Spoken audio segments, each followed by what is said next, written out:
আসসালামু আলাইকুম রহমতুল্লাহ। পবিত্র ঈদুল আজহা আপনাদের সবাইকে শুভেচ্ছা অভিনন্দন। আশা করছি সবার ঈদুল আজহার দিনটা খুব ভালো কাটছে। তো আমরা আজকে ঈদুল আজহার দিনে, ঈদের দিনে এক ফোঁটা পদার্থবিজ্ঞান নিয়ে আপনাদের সামনে আসছি।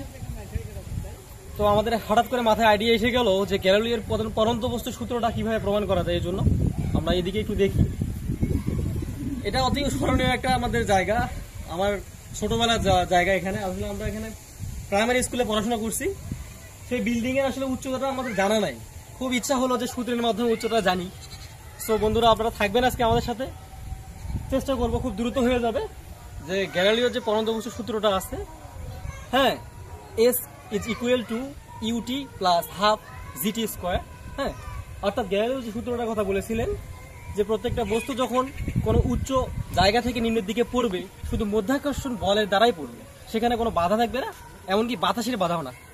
তো এখানে আমরা দেখব যে গ্যালিলিও যে কথাটা বলছিলেন যে কোনো বস্তু যখন পড়বে, যেখান থেকে পড়বে আর যেখানে গিয়ে স্থির হবে, সেই জায়গাটার দূরত্ব হবে সেই সময়ের বর্গের প্রতীক। চলুন দেখা যাক এবার আমাদের সূত্রের প্রমাণ। যে আলহামদুলিল্লাহ আমরা এখন সামনের দিকে এগোতে পারি। গ্যালিলিওর পরন্ত বস্তুর সূত্র যেটা আমরা প্রমাণের জন্য যাচ্ছি। তো তার জন্য আমাদের প্রয়োজনীয় সরঞ্জাম, অর্থাৎ যে উপকরণগুলো লাগবে, প্রথমে একটা ইট, আসলে ইট না, আপনারা যে কোনো ভারী বস্তু ব্যবহার করতে পারেন।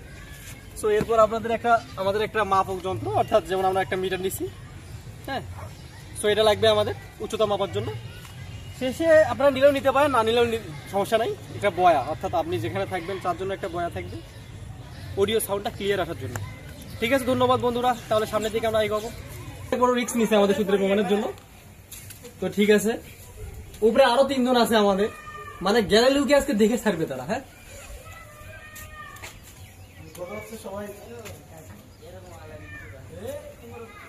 ঠিক আছে। তো অনেক রিস্ক আসলে আমাদের প্রাইমারি স্কুলের এই জায়গাটা। হ্যাঁ, তো ঠিক আছে, তাহলে আমরা সামনের দিকে এগোতে পারি। হ্যাঁ, খুব কষ্ট করে তারা 2 জন উঠছে, সেই বাল্যকালের ফ্রেন্ড আমার। হ্যাঁ, তো এখন দেখা যাচ্ছে যে তারা যে ইটটা নিয়ে আসে, আমরা জানি পরন্ত বস্তুর ক্ষেত্রে এইদিকে, আমাদের এই পরন্ত বস্তুর ক্ষেত্রে ইটের দিকে ধরা যায়। এই যে হাতে একটা ইট নিছি আমরা, মোটামুটি যে বস্তুটা যদি ভারী হয়, হ্যাঁ, সেই ক্ষেত্রে আমাদের সূত্রের প্রমাণটার জন্য ভালো হবে। কারণ তারা বলে গেছেন যে পরন্ত বস্তুতে কোনো বাধা থাকবে হবে শুধু। তো শুধু এখন আমরা যে লেভেল থেকে আমরা ইটটা ফেলবো, অর্থাৎ বস্তুটা ফেলবো, সেই লেভেল থেকে নিচে যেখানে আসে বস্তুটা পড়বে, এইটুকু দূরত্ব আমরা মাপবো। হ্যাঁ, তাহলে দেখতে পারি আমরা ঠিক সাম সাইডের নিচ থেকে আমরা ফেলবো। ঠিক আছে, হ্যাঁ, তাহলে আমরা সামনের দিকে এগোতে পারি। আমরা গ্যালিলিওর সূত্র প্রমাণের জন্য আমরা জানি পরন্ত বস্তুর ক্ষেত্রে প্রধান ও মূল বিষয় হচ্ছে, মূল শর্ত হচ্ছে অভিকর্ষ ত্বরণে শুধু কার্যকর থাকবে, আর বাকি সব বন্ধ থাকবে, যেমন বাতাসের বাধাও থাকবে না। তো আমরা পরন্ত বস্তুর সূত্রের ক্ষেত্রে দেখা যাচ্ছে আমরা একটা ইট নিয়েছি সাথে। তো লেভেল করে আমরা যখন যে মুহূর্তে ফেলবো, সেখান থেকে শুরু করে যে মুহূর্তে পড়ে যাবে, এই মুহূর্তের সময়টাকে আমরা কাউন্ট করব। আর এই সময় কাউন্ট করার সঙ্গে সঙ্গে এই সময় দিয়ে আমরা এই উচ্চতাটা মাপবো। হ্যাঁ, কোনো ফিতা ছাড়া। যদিও আমরা বাস্তব ভিত্তিক ফিতা নিছি, একটা ফিতা দিয়ে মাঠে দেখবো যে গ্যালিলিওর সূত্রটা আসলে কি বাস্তব, না আমাদের গাঁদাখুরি কোনো গল্প তারা শুনে গেছে। ঠিক আছে, তাহলে আমরা ইট ফেলানোর দিকে যেতে পারি। তো ঠিক আছে, আমি যখন 1 2 3 বলবো, সঙ্গে সঙ্গে ইটে ফেলে দেওয়া যায়। রেডি, 3 2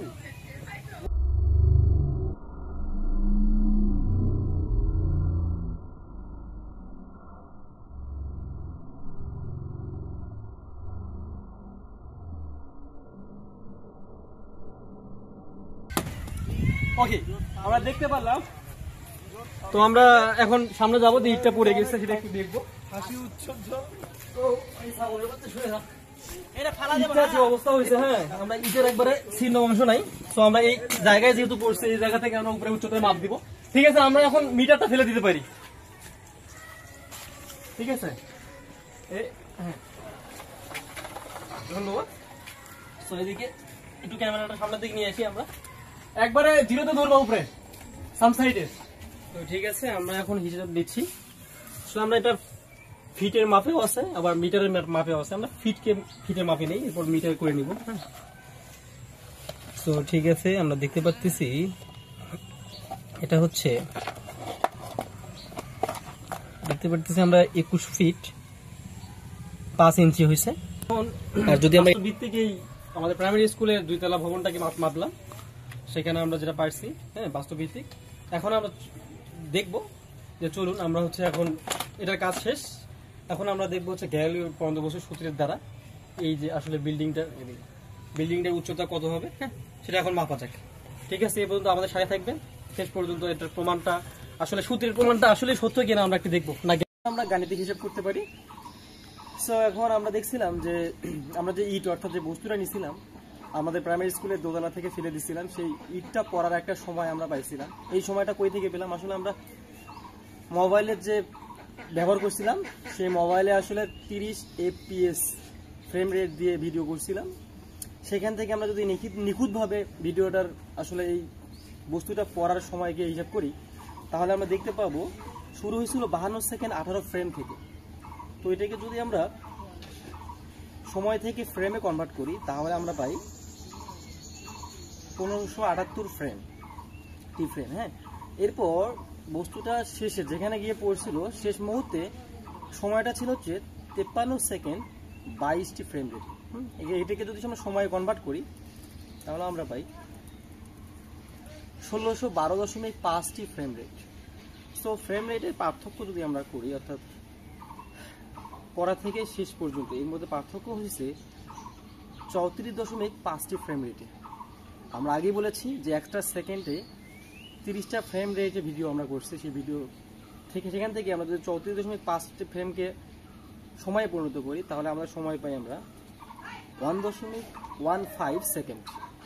হ্যাঁ, এই আমাদের গাণিতিক হিসাবকৃত ফলাফলকে যদি আমরা এখন সেই গ্যালিলিওর সূত্রে বসাই, এখানে একটা কথা বলে রাখা ভালো, আমাদের সূত্রের ক্ষেত্রে বলেছিলাম যে পরন্ত বস্তুর উপর শুধুমাত্র অভিকর্ষ ত্বরণ কাজ করবে, এখানে বাতাসের কোনো বাধা থাকবে না।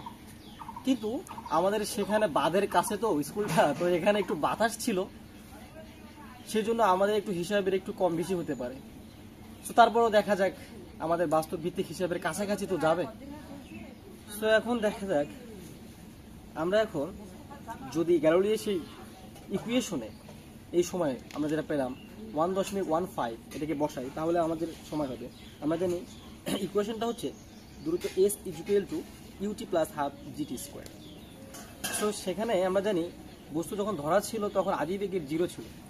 সো 0 যদি আদিবেগ হয় তখন আমরা জানবো এখানে বের করতে পারবো S = ½ GT স্কোয়ার হবে, কারণ দূরত্বটা সময়ের বর্গের সমানুপাতিক হবে, হারে বাড়বে। সো এখন এখানে জি হচ্ছে অভিকর্ষ ত্বরণ।